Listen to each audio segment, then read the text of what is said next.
Girlfriend po ng aking anak. Ayan po sila. Dumating na po galing sa bahay ng girlfriend ko. Sinundo ng aking anak galing sa work. Yung anak ko, yung girlfriend niya ay galing sa school. So kaya balak namin, ito yung schedule namin, alas 7 na pupunta dito mag-dinner. Kasi gusto din namin makilala lubusan yung girlfriend ng anak ko, guys. Kaya ayun,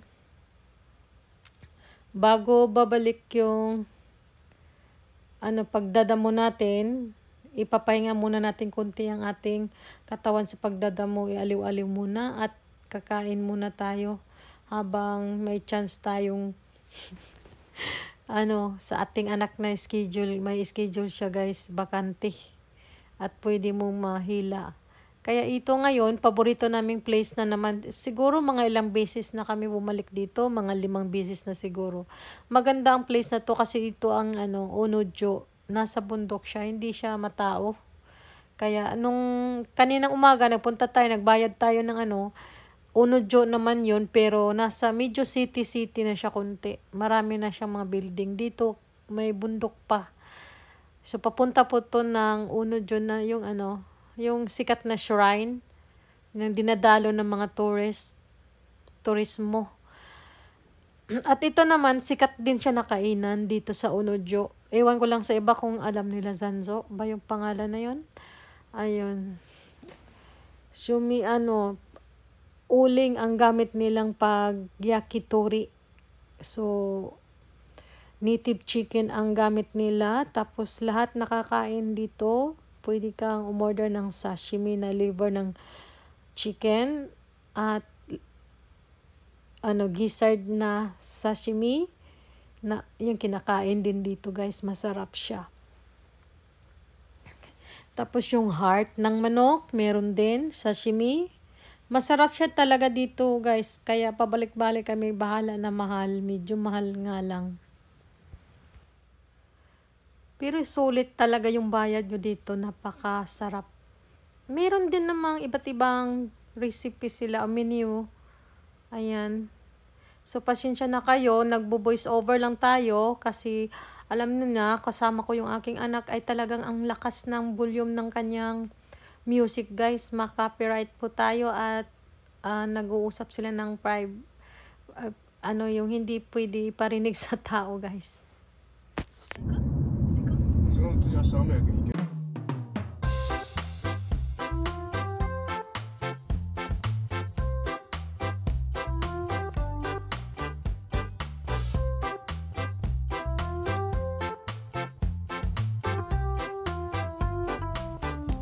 So nakikita nyo, guys, doon banda super bundok, diba? Pero sa personal, ang ganda niya tingnan, guys. Nakaka-relax. Gusto ko dito. Hindi talaga ako mahilig sa city kasi lagi ako nakatira sa city umpisa na Kaya gusto ko ganitong surrounding. Nakaka-relax at parang nawawala yung problema mo. Ang sarap sa pakiramdam. Yun ang ko, guys. Mahilig lang talaga ako sa nature. Ganon. So medyo malapit-lapit na po tayo, guys. Madadaanan natin yung mga yama. Kaya yung nakaraan nagbayad tayo ng tax nung kaninang umaga, ayun, nagbayad tayo ng tax at washing, ganito, ganyan. Doon, Onodyo din, same place sila pero ibang way. Andoon naman ay sa city na yun, kumbaga city. Dito naman ay nasa gitna ng forest tayo pupunta, guys. Medyo nasa itaas. So, overlooking lang po ang kakainan natin ngayon. Malapit lang po to sa bahay. Ilang minuto lang. So, pwede, kung ako lang isa magpunta dito, dadalhin ko yung mga friend ko, pwede siya. Pero, hindi ko pa memorize. At wala din akong gana pag ako pupunta dito. Gusto ko yung aking pamilya lang. Ganon ang nasa, sa loobin ko. Kasi, pag kaibigan, di ba, ako nakakapagod. Ako kasi pag kasama ko yung anak ko, hindi ako nagda-drive, di ba? Sitting pretty lang ako, di ba? Pag kaibigan ako ang magda-drive. Ayan, di ba, ang ganda dito banda, guys, So malapit na po tayo. liliko lang na magdaanan lang natin yung temple, maliit na temple. At maganda ngayon ang cherry blossom ngayon kasi late upload na po to kasi alam nyo na yung dinala ko na cellphone sa Pinas ay nasira ngayon pagdating dito sa Japan. Saka siya nagkaroon ako ng bagong cellphone, kaya saka siya na okay lahat. So ang dami kong natambak ng mga video guys sa Pinas pa hanggang dito, kaya napapagod lang ako mag-edit din, kaya isa din yan sa dahilan na wala akong upload minsan. At kasi dahil sobrang busy at busy sa backyard, busy sa tindahan na maliit guys, yun ang dahilan.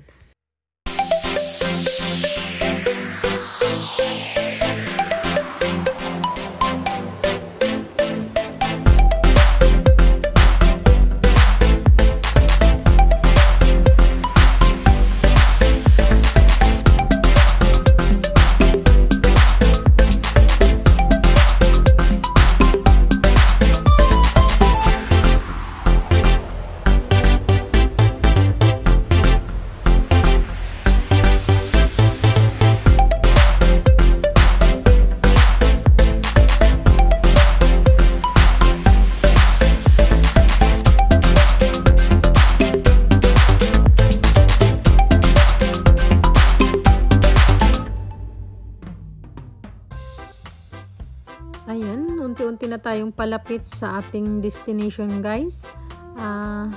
So makikita niyo dito po yung entrance. So wala masyadong bahay talaga. Meron ditong kainan din bago tong pupuntahan namin, meron ding isang kainan, parang exclusive siya.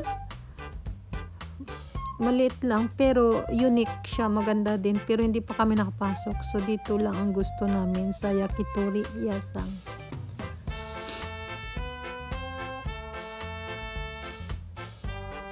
Nagkamali yung aking anak siya ng daan guys, nalagpasan niya.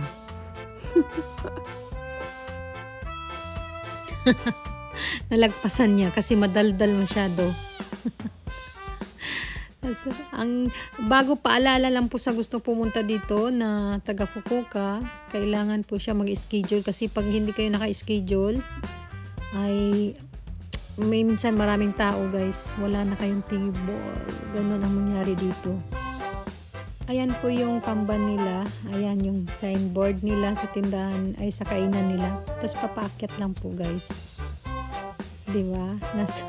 Nasa Yama, nasa forest, ano ba tawag niyan, nasa bundok.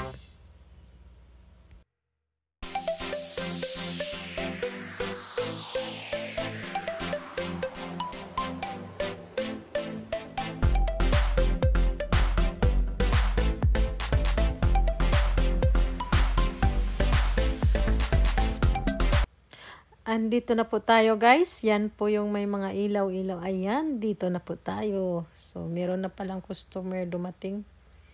Ayan. Mag-aalas 7 na po guys, pero maliwanag kasi maganda yung weather. Hi, Tito.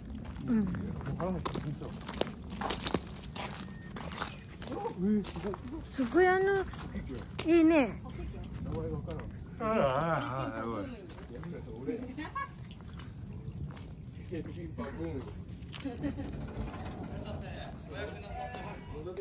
Dito guys, oh ang ganda. Ito yung gusto ko dito. Yung tunog ng tubig. Sarap pakinggan guys. At yung mga ibon. Huni ng ibon guys. At dito napakaganda doon banda oh. Yan, di ba? Wow! Sakura. Ano kasi guys, cherry blossom. So kung puno sa loob, tapos summer, dito pwede po sa labas, kakain, uupo dito, pwede din po. Ayan. Sugoi kirei. Sugoi kirei, kiwi.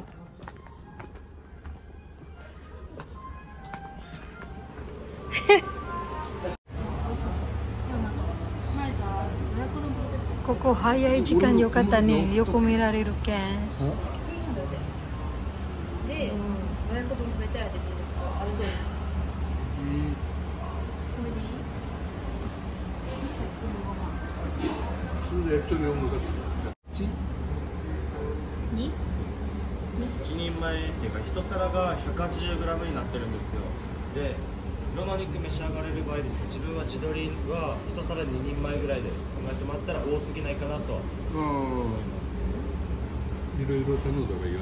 そうですね。か、まあ、地鶏のタレ塩を1つずつとかでも全然いいかな。熱い熱い熱い。明日もせいが休みだったらどっかちょっと遠いところ民宿行って一泊できたら逆にない。明日も泊まれてるけど。いや今日明日も休みだったら今日行けないかな。ああ。糸島とか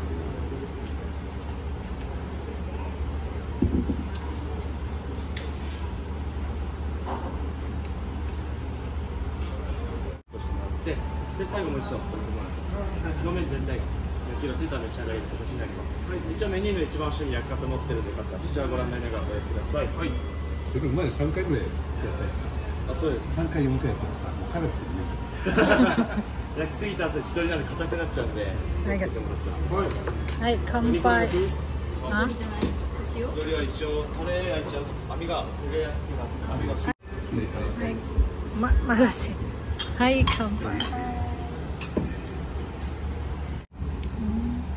So, ito po yung tinatawag na sumiyaki, yakitori. Yan ay pag once na sinasabing inihaw sa uling, talagang ningki, sisik, masarap yung luto talaga pag luto sa uling, guys. Kaya medyo mahal siya, guys, kasi itong manok na to na iniihaw ay hindi siya basta-basta na manok. Dito sa Japan yung manok yun na masarap, guys, dito sa Japan.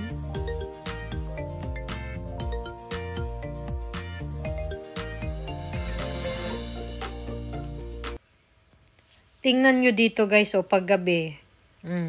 Pag madilim na. Ang ganda tignan ng cherry blossom paggabi, guys. Tapos may highlights na, ayan. Diba? May lights siya, Ang ganda tingnan. Para talagang plastic sa personal. Tapos, ang sarap ng kain mo pag dito ka nakaupo, guys. Ayan, diba? Romantic ka dyan,